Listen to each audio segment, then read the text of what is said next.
ಬಂಧುಗಳೇ, ನಿನ್ನೆ ರಾತ್ರಿ ನಮ್ಗೊಂದು ಕರೆ ಬಂತು. ಈ ತರ ನಮ್ಮ ರೈತರದು ಏನು ಅದು ಶುಂಠಿಯ ಕಿತ್ತಿದ್ರು, ಇದನ್ನ ಈ ಶುಂಠಿಯ ತುಂಬ್ತಾ ಇಲ್ಲ ಅಂತ ಅಂದ್ಬಿಟ್ಟು ನಮ್ಮ ರೈತರು ಒಬ್ರು ನಮ್ಗೆ ಕರೆ ಮಾಡಿ ತಿಳಿಸಿದ್ರು. ಏನಕ್ಕೆ ಏನು ವಿಚಾರ ಅಂತ ಅಂದ್ಬಿಟ್ಟು ಅವಾಗ ಅವರ ಲಾರಿಯ ಅವರ ಡ್ರೈವರ್ ಅವ್ರ ಹತ್ರ ಕೇಳೋ ಅಷ್ಟರಲ್ಲಿ ಅವರು ಫೋನ್ ಕಟ್ ಮಾಡಿದ್ರು. ಆಯ್ತು ನೋಡೋಣ ಏನು ಅದ್ರ ಬಗ್ಗೆ ವಿಚಾರಿಸ್ತೀನಿ ಅಂತ ಹೇಳಿದಾಗ ನಮ್ಮ ಬೆಡಸ್ಪುರ ಪೊಲೀಸ್ನವ್ರಿಗೆ ಅವರೇ ಫೋನ್ ಮಾಡಿದ್ರಲ್ವಾ, ಅವರೇ ಫೋನ್ ಮಾಡಿ ಕೊನೆಗೆ ಕರೆಸ್ಕೊಂಡು ನಾನು ಇದು ಏನ್ ಇರೋ ವಿಚಾರನ ಈ ತರ ಗಾಡಿ ಬಿಡ್ತಾ ಇಲ್ಲ ಅಂತ ಹೇಳಿದಾಗ ಕೊನೆಗೆ ಅವ್ರು ಬಂದು ಈ ತರ ರೈತರಿಗೆ ಮೋಸ ಮಾಡಬೇಡಿ ಅನ್ನೋ ಒಂದು ಮಾಹಿತಿ ಕೊಟ್ಟು ಅವ್ರಿಗೆ ಹೋದ್ರು. ತದನಂತರ ಈಗ ಇವ್ರು ಬಂದು ಗಾಡಿಲಿ ತುಂಬ್ಕೋತಾ ಇದಾರೆ. ನಮ್ಗೆ ನಮ್ಮ ಉದ್ದೇಶ ಒಂದೇ, ವ್ಯಾಪಾರಸ್ಥರಾಗ್ಲಿ ಏನ್ ತಗೊಳ್ತೀರಿ ನೀವೇ ಒಂದ್ ಕಾಸು ಸಿಕ್ಲಿ ಅಂತ ತಗೊಳ್ತೀರಿ. ಆದ್ರೆ ಈಗ ಹೆಚ್ಚು ಕಡಿಮೆ ಇದು ಯಾವಾಗ ಕಿತ್ತಿದೆ? ಅವಾಗ ಮೊನ್ನೆ ದಿನ ಕಿತ್ತಿದ್ದು. ಮೊನ್ನೆ ದಿನ ನೀವು ಒಂದೊಂದ್ ದಿನ ಈ ತರ ಲೇಟ್ ಮಾಡಿ ಕಿತ್ತಾಗ ಇದೆಷ್ಟು ಸಿಂಕೇಜ್ ಬರ್ತದೆ ಅಂತಂದ್ರೆ ಅದ್ರ ಲಾಸ್ ಎಲ್ಲಾನು ನಮ್ ರೈತರು ಅನುಭವಿಸ್ಬೇಕಾಗ್ತದೆ. ಇದ್ ಮುಂದೊಂದ್ ದಿನಗಳಲ್ಲಿ ಈ ತರ ಮಾಡಕ್ ಹೋಗ್ಬೇಡಿ. ಈಗ ನನ್ಗೇನು, ಈಗ ನೀವು ನಮ್ಗೆ ಯಾರು ಶತ್ರುಗಳಲ್ಲ, ನಮ್ಗೆ ರೈತರು ಯಾವ ತರ ಅದೇ ತರ ನೀವೇ ತಗೊಳ್ಳೋರು ಕೂಡ ಇದ್ದಾಗ ಮಾತ್ರ ಅದಕ್ಕೊಂದು ರೈತರಿಗೂ ಒಂದು ಬೆಳೆದಂತ ಬೆಳೆಗೆ ಒಂದು ಒಳ್ಳೆ ಬೆಲೆ ಸಿಗ್ತದೆ.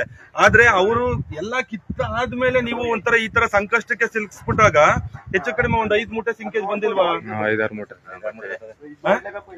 6 ಮೂಟೆ ಸಿಂಕೇಜು ಅಂತಂದ್ರೆ ಇವತ್ತೊಂದು ಮೂಟೆಗೆ ಎಷ್ಟು?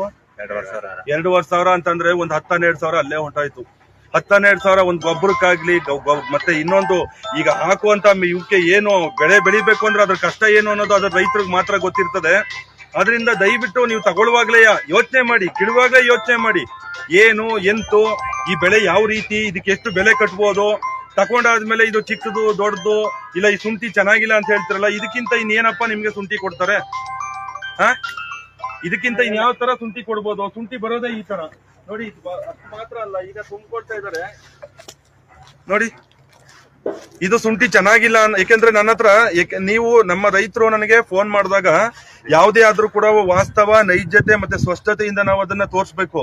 ನನಗೆ ನಿನ್ನೆ ಬಂದಿದ್ದ ಮಾಹಿತಿ ಪ್ರಕಾರ ಶುಂಠಿ ಚೆನ್ನಾಗಿಲ್ಲ, ಶುಂಠಿ ಸಣ್ಣದು ಅನ್ನೋ ಲೆಕ್ಕಾಚಾರದಲ್ಲಿ ಏನು ಹೇಳ್ತಿರಂತ, ಇದಕ್ಕಿಂತ ಇನ್ಯಾವ ಶುಂಠಿ ಕೊಡ್ತಾರೆ? ಅದರಿಂದ ನಿಮ್ಮ ವೈಯಕ್ತಿಕವಾದ ನೀವು ಏನು ಖರೀದಿದಾರರು ಇರ್ತೀರಿ, ನಿಮ್ಮ ಅಂಡರ್ಸ್ಟ್ಯಾಂಡಿಂಗ್ ಅದು ರೈತರುಗಳು ಗೊತ್ತಾಗೋದಿಲ್ಲ. ಅವ್ರಿಗೇನು ಬಂಡವಾಳ ತಗೊಂಡು ಹೋಗ್ಬೇಕು, ಆ ಬಂಡವಾಳಕ್ಕೆ ಏನಿರ್ತದೆ ಅದು ದುಡ್ಡು ಕೊಡ್ಬೇಕು, ಅಷ್ಟು ಮಾತ್ರ ಅವರು ನೋಡ್ತಾ ಇರ್ತಾರೆ ಅಷ್ಟೇ. ಅದರಿಂದ ಮುಂದಿನ ದಿನಗಳಲ್ಲಿ ಈ ತರ ವಿಚಾರಗಳು ಆಗ್ಬಾರ್ದು. ನನಗೆ ಯಾವುದೇ ರೀತಿ ಒಂದು ಕರೆ ಬಂದಾಗ್ಲೂ ಕೂಡ ನಾನು ಪ್ರತಿಯೊಂದು ಕೂಡ ರೆಕಾರ್ಡ್ ಆಗ್ತದೆ.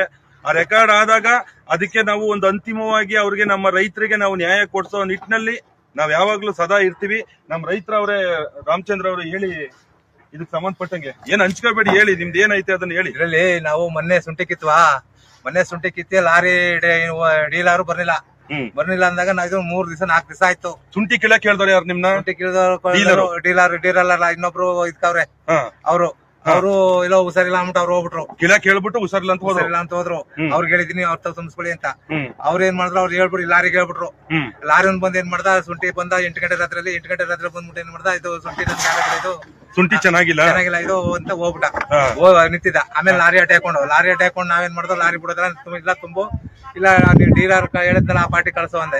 ರಾತ್ರಿ ಅಷ್ಟೊತ್ತು 11:30 ಆಗ ಅವರು ಬರ್ಲಿಲ್ಲ. ನೀವು ನೆನ್ನೆ ನಾನು ಕರೆ ಮಾಡಿದ್ದು 11:30 ಆಗ ಏನ್ ಮಾಡಿದ್ರು, lorry party Modi sir phone ಮಾಡಿ ಕರ್ಸಿದ್ರು, ಲಾರಿ ಬಿಡ್ತಾ ಇಲ್ಲ ಬನ್ನಿಲಿ ಅಂತ. ಅವ್ರ ಏನ್ ಮಾಡಿದ್ರು, ಈ ರೀತಿ ರೈತರಿಗೆ ತೊಂದ್ರೆ ಆಯ್ತದೆ, ಹಿಂಗೆಲ್ಲ ಮಾಡಕ್ ಹೋಗ್ಬಿಡಿ ಅಂದ್ಬಿಟ್ಟು ಆ ಡೀಲರ್ ಹೇಳಿದ್ರಲ್ಲ ಅವ್ರನ್ನೂ ಈಗೆಲ್ಲ ಹೇಳಿ ಪೊಲೀಸರು ಬಂದು ನೀವು ಹಿಂಗೆಲ್ಲ ಮಾಡ್ಬಿಡಿ ಅಂದ್ಬಿಟ್ಟು ತುಂಬಳಿಗಳಿಗೆ ಹೇಳ್ಬಿಟ್ಟು ಅವ್ರು ಹೋದ್ರು. ಅವರು ಈಗ ಹೋಗಿ ತುಂಬ್ಕೊಂಡು ಹೋಯ್ತಾವ್ರೆ. ಆದ್ರೆ ಏನು ಅಂತಂದ್ರೆ ಇವಾಗ ನಾವು ಪ್ರಶ್ನೆ ಮಾಡಕ್ಕೆ ಇವತ್ತು ಬಂಧುಗಳೇ ನಾವಿದ್ದೀವಿ. ಅದೇ ಪ್ರಶ್ನೆ ಮಾಡೋರೇ ಇಲ್ಲ ಅಂದಿದ್ರೆ ಈ ರೈತರ ಪರಿಸ್ಥಿತಿ ಏನಾಗ್ಬೇಕು? ಸ್ವಲ್ಪ ಯೋಚನೆ ಮಾಡ್ಬೇಕು. ಯಾಕೆಂದ್ರೆ ಎಷ್ಟು ಒಂದು ವರ್ಷದಿಂದ ಬೆಳೆಯೋದಿದು, ಒಂದು ವರ್ಷದಿಂದ ಬೆಳೆಯೋದನ್ನ ಒಂದೇ ದಿನದಲ್ಲಿ ಈ ತರ ಹಾಳಾಗೋದಾದ್ರೆ ಅವ್ರು ಏನ್ ಮಾಡ್ಬೇಕು? ಇವತ್ತು ರೈತರ ಆತ್ಮಹತ್ಯೆ ಎಲ್ಲಿ ನೋಡಿದ್ರು ಇದಕ್ಕೆ ಕಾರಣ ಏನು? ಅದಕ್ಕೆ ಇವೆಲ್ಲ ಬದಲಾಗಬೇಕು ಅನ್ನೋ ದೃಷ್ಟಿಲಿ ಎಲ್ಲ ನಮ್ಮ ತಾಲೂಕಲ್ಲಿ ತುಂಬಾ ಜನ ಈ ತರ ಫೋನ್ ಮಾಡಿ ತಮ್ಮ ಸಮಸ್ಯೆಗಳನ್ನ ಬಗೆಹರಿಸ್ಕೊತಾ ಇದ್ದಾರೆ. ಆದ್ರೆ ಮುಂದಿನ ದಿನಗಳಲ್ಲಿ ದಯವಿಟ್ಟು ಖರೀದಿದಾರರು ಯಾರಿಗೂ ಈ ತರ ಮಾಡಕ್ ಹೋಗ್ಬೇಡಿ. ಇದು ನಮ್ಮ ಅರ್ಲಾಪುರದ ನಮ್ಮ ಮಂಜೇಗೌಡರು ರಾಜ್ಯಾಧ್ಯಕ್ಷರು ಹೇಳಿದ್ರು, ಸ್ಪಾಟ್ ಹೋಗ್ಬಿಟ್ಟು ನೀನು ಅದನ್ನು ವಿಡಿಯೋ ನೋಡ್ ಕಳಿಸು. ಯಾಕೆಂದ್ರೆ ಅವನು ರೈತನ ಅವನು ಬೆಳೆಯೋದು ಬೆಳೆ ಅದು ಒಂದ್ ದಿನದ ಬೆಳೆ ಅಲ್ಲ, ಅದು 1 ವರ್ಷ ಬೇಕಾದನ್ನ ಬೆಳೆಯಕ್ಕೆ. 1 ವರ್ಷದನ್ನ ಇವನು ಬರೀ ಒಂದೇ ದಿನದಲ್ಲಿ ಇವ್ರು ಈ ತರ ಛಾಯಮಯ ಮಾಡ್ತಾರೆ ಅಂತ ಹೇಳಿದ್ರೆ ಅವನ ಪರಿಸ್ಥಿತಿ ಏನಾಗ್ಬೇಡ, ಹೋಗಿ ನೋಡು ಅನ್ನೋದಕ್ಕೋಸ್ಕರ ಇವತ್ತು ನಾವು ಬಂದಿದ್ದೀವಿ. ನನ್ನ ಜೊತೆ ನಮ್ಮ ಇವರು ಉಪಾಧ್ಯಕ್ಷರು ಸಹ ಬಂದವ್ರೆ. ಏನಾದ್ರು ಮಾತಾಡ್ತೀರಾ ನೀವು? ಎಲ್ಲ ಏನು ರೈತರಿಂದ ತಗೊಳ್ತಿರೋ ಸೊ ಎಲ್ಲ ಡೀಲರ್ಗಳಿಗೆ ಹೇಳೋದೇನಂತಂದ್ರೆ, ದಯವಿಟ್ಟು ನೀವು ಏನೇ ವ್ಯವಹಾರ ಮಾಡ್ತೀರಾ ಆ ಸ್ಪಾಟ್ ಅಲ್ಲಿ ಅದನ್ನ ತುಂಬಿಕೊಂಡೋಗಿ, ಅದ್ರ ಜೊತೆಗೆ ಆ ಸ್ಪಾಟ್ ಅಲ್ಲಿ ಆದಷ್ಟು ಬೇಗ ಅವ್ರಿಗೇನ್ ತಲುಪಬೇಕು ಆ ಬೆಳೆಗೆ ಸರಿಯಾದ ಬೆಲೆನ ಕೊಟ್ಟು ಅವ್ರ ಹಣನ ಸರಿಯಾದ ರೀತಿಲಿ ಸೆಟಲ್ಮೆಂಟ್ ಮಾಡ್ಕೊಳ್ಳಿ. ಮತ್ತೆ ರೈತರೊಂದಿಗೆ ಒಂದು ಒಳ್ಳೆ ಬಾಂಧವ್ಯನ ಬೆಳೆಸ್ಕೊಳ್ಳಿ. ಯಾಕೆಂತಂದ್ರೆ ರೈತರು ಇವತ್ತು ಕಷ್ಟಪಟ್ಟು ಜಮೀನಲ್ಲಿ ಬೆಳೀತಾ ಇರೋದ್ರಿಂದನೇ ನಿಮ್ಗೂ ಮೂರ್ಖ ಸಾಯ್ತಿರೋದು, ರೈತರಿಗೂ ಮೂರ್ಖ ಸಾಯ್ತಿರೋದು. ಲಾಭನೋ ನಷ್ಟ ಅನ್ನೋದು ರೈತರ ತಲೆ ಮೇಲೆ ಬೀಳ್ತಾ ಇರೋದು. ಆಯ್ತಾ? ಹಾಗಾಗಿ ದಯವಿಟ್ಟು ನೀವೆಲ್ಲರೂ ಏನು ಡೀಲರ್ಗಳಿದ್ದೀರಾ, ದಯವಿಟ್ಟು ರೈತರ ಜೊತೆ ವ್ಯಾವಹಾರಿಕವಾಗಿ ಒಂದು ಒಳ್ಳೆ ಬಾಂಧವ್ಯನ ಬೆಳೆಸ್ಕೊಳ್ಳಿ. ಮುಂದಿನ ದಿನಗಳಲ್ಲಿ ವ್ಯವಹಾರನ ಚೆನ್ನಾಗಿ ನಡೆಸ್ಕೊಂಡು ಹೋಗಿ ಅಂತ ನಾನು ಈ ಮುಖಾಂತರ ಹೇಳ್ತೀನಿ. ನಿಮ್ಗೀಗ ರೈತರ ಸಂಘದಿಂದ ಅನುಕೂಲ ಆಯ್ತಲ್ವಾ? ಆಯ್ತಾಯ್ತು, ಒಳ್ಳೇದಾಗ್ಲಿ. ಯಾರೇ ಆದ್ರೂ ಅಷ್ಟೇ, ನಾವು ಒಂದು ಒಳ್ಳೆ ಇದ್ ಕಟ್ಟಬೇಕು ಅನ್ಕೊಂಡಿದೀವಿ. ನೀವು ನಮ್ ಜೊತೆ ಕೈ ಜೋಡಿಸಿ. ನೀವ್ ಯಾವುದೇ ಒಂದು ಅಧಿಕಾರಿಗಳಾಗಿರ್ಬೋದು, ಯಾರೇ ಇವತ್ತು ಕೂಡ ಅವರು ಕೂಡ ಒಂದ್ ಕರೆ ಮಾಡಿದ್ರೆ ಸಾಕು, ಸ್ಪಂದಿಸ್ತಾ ಇದ್ದಾರೆ. ಮುಂದೊಂದು ದಿನಗಳಲ್ಲಿ ಒಳ್ಳೇದಾಗ್ಲಿ. ನಮ್ ರೈತರಿಗೆ ಒಂದು ಒಳ್ಳೆ ರೀತಿಯಲ್ಲಿ ಆರ್ಥಿಕವಾಗಿ ಅವರು ಸಬಲೀಕರಣ ಮಾಡ್ಬೇಕು ಅಂತ ಹೇಳಿದ್ರೆ ಪ್ರಶ್ನೆ ಮಾಡೋರು ಉದ್ಭವ ಆಗ್ಬೇಕು ಅಷ್ಟೇ. ಧನ್ಯವಾದಗಳು.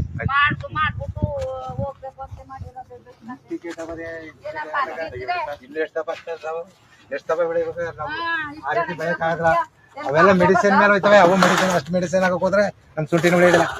ಇಷ್ಟಪ್ಪ ಶುಂಠಿ ಆದ್ರೂ ಮೆಡಿಸಿನ್ ಅವರು ಮಾಡೋರು ವ್ಯಾಪಾರಗಾರರು ಮಾಡ್ಕೋತಾರೆ.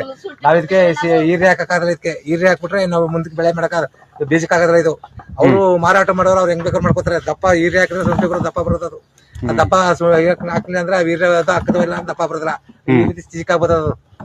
ಅದಕ್ಕೇನ್ ಮಾಡ್ತಾರೆ ಅಂದ್ರೆ ನಾವ್ ಇನ್ನೊಬ್ರು ನಾವು ಅಕಸ್ಮಾತ್ ರೈತರು ಕೊಡ್ತೀವಿ. ರೈತರಿಗೆ ಬೀಜಕ್ಕೆ ತಗೊಂಡೋದಾಗ ಅದ್ರ ಸಹಾಯ ಅದು ಪುಟ್ಟ ಸತೋಯ್ತದೆ ಇರೋದಿಲ್ಲ. ಅದು ಹುಟ್ಟುತ್ತದೆ. ಹುಟ್ಟಿದಾಗ ಏನ್ ಮತ್ತೆ ಹಂಗಂಗೆ ಸತೋಯ್ತದೆ, ಕರ್ಗೋಕ್ ಸತ ಬಿಡ್ತದೆ. ನಾವ್ ಯಾವ ಹಿರಿಯ ಬರದೇ ಆಗ್ಲಿ ಇನ್ನೊಂದೇ ಆಗ್ಲಿ ನಾವ್ ಹಿರಿಯ ಹಾಕಕ್ ಹೋದ್ರೆ ಅದಕ್ಕೆ ಅವ್ರು ಲಾಸ್ಟ್ ಎಲ್ಲಿ ಏನ್ ಮಾಡ್ಬಿಡ್ತಾರೆ, ಹಿರಿಯ ಹಚ್ಬಿಡ್ತಾರೆ. ಅದೇನಾಯ್ತದೆ, ಕಟ್ಟಿ ಒಳ್ಳೆ ನೈಸ್ ಬರ್ತದೆ, ದಪ್ಪ ಬರ್ತದೆ, ಸೈಲಿಂಗ್ ಬರ್ತದೆ. ಅದರಿಂದ ಏನ್ ಮಾಡ್ತೀವಿ, ಈಗ ನಾವು ಆ ಕೆಲಸ ಮಾಡಕ್ ಹೋಗೋದಿಲ್ಲ.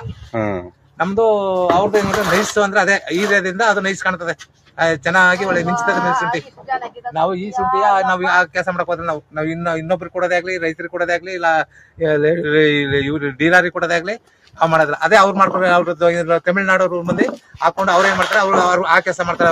ಅವ್ರಿಗೆ ಬೇಕಾದ್ರೆ ದುಡ್ಡು ನೋಡಿ. ಇದನ್ನ ಯಾರು ವಿಡಿಯೋ ನೋಡ್ತಾ ಇರ್ತೀರಿ, ಅವರು ಏನು ನಮ್ಮ ಡೀಲರ್ಗಳು ಇರ್ತಾರೆ, ಅವರೆಲ್ಲ ಅರ್ಥ ಮಾಡ್ಕೋಬೇಕು. ಯಾಕೆಂದ್ರೆ ನಮ್ಮ ರೈತರು ಬೆಳೆಯೋದು ಕಷ್ಟಪಟ್ಟು ಸಾಲ ಮಾಡಿ, ಬಡ್ಡಿ ಸಾಲ ಮಾಡಿ ಅದನ್ನ ಬೆಳೆಯುವಾಗ ಅದ್ರ ಕಷ್ಟ ಏನು ಅನ್ನೋದನ್ನ ಅದು ಕೊಡ್ಬೇಕಾದ್ರೂ ಕೂಡ ನಾವು ಒಂದು ಪ್ರಾಮಾಣಿಕತೆಯಿಂದನೇ ಕೊಡ್ತೀವಿ ಹೊರತು ಯಾವುದೇ ರೀತಿ ಡೀಲರ್ ಬಂದ ಅಂದ್ಬಿಟ್ಟು ನಾವು ಮೋಸ ಮಾಡಿ ಅದನ್ನ ಸೈನಿಂಗ್ ಮಾಡ್ಕೊಡೋ ಅಂತ ಇದಿಲ್ಲ. ಏನಾಯ್ತು ಯಥಾಸ್ಥಿತಿ ಆದ್ ಲೆಕ್ಕಾಚಾರದಲ್ಲೇ ಕೊಡ್ತೀವಿ. ಇದಾಗಬಾರ್ದು ಮುಂದೊಂದು ದಿನಗಳಲ್ಲಿ ಅಂತ ಅಂದ್ಬಿಟ್ಟು ಅವರು ಹೇಳ್ತಾ ಇದ್ದಾರೆ. ಒಳ್ಳೇದಾಗ್ಲಿ ಎಲ್ರು. ನೋಡಿ ಈಗ ತಾನೇ ಇದನ್ನ ತುಂಬ್ಕೊಂಡು ಹೋಗ್ತಾ ಇದಾರೆ ಈ ಗಾಡಿಲಿ, ಟ್ಯಾಕ್ಟ್ರಿ ತುಂಬ್ತಾ ಇದಾರೆ. ಎಷ್ಟು ಟ್ಯಾಕ್ಟ್ರಿ ತುಂಬ್ಕೊಂಡ್ರ ಇದೇ ಫಸ್ಟ್ ಶೇರ್ ಮಾಡಿದ್ ಧನ್ಯವಾದಗಳು. ಹಾ, ಇನ್ನು ಶುಂಠಿ ಇದೆಯಾ?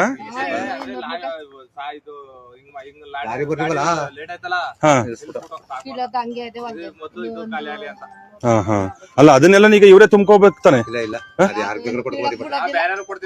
ಹೌದಾ? ಇವ್ರಿಗಾರ ಕೊಟ್ಕೋಬಹುದು, ರೇಟ್ ಹೆಂಗದಾಗ ಮಾಡ್ಕೋಬಹುದು, ಇಲ್ಲ ಬೇರೆಗಾರ ಕೊಟ್ಕೋಬಹುದು. ಸರಿ ಸರಿ. ಈ ಕೀಳಿರೋ ಮತ್ತೆ ಕಿತ್ತಿರೋದು ಮಾತ್ರ ಇವ್ರಿಗೆ.